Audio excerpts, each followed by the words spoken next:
Praise the lord. దేవుని నామానికి మహిమ కలుగును గాక. నా ప్రియ సహోదరి సహోదరుడా, నువ్వు ఏ ప్రాంతంలో నుంచి ఒక వర్తమానం వింటావన్నో నాకు తెలియదు, కానీ దేవుని వాక్యాన్ని సూటిగా మాట్లాడుతూ ఉంది. ఏంటంటే చదువుకుందాం. హోషేయ 13:5, మహా ఎండకు కాలిన అరణ్యములో నిన్ను స్నేహించిన వాడును నేనే.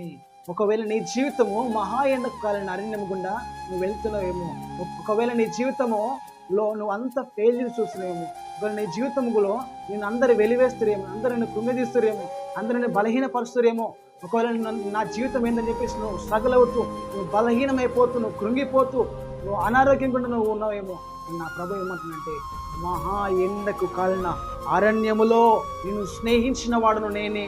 నిజమైన స్నేహితుడు విడువక ప్రేమించును, అటువాడు దుర్దశలో సహోదరుడిగా. హల్లెలూయా. ప్రియ సహోదరి సహోదరుడా, నా ప్రభు నిన్ను ప్రేమిస్తున్నాడు. నా ప్రభు నిన్ను ఎంతగానో ఆయన నిన్ను శాశ్వతమైన ప్రేమతో నిన్ను ప్రేమిస్తున్నాడు. ఆయన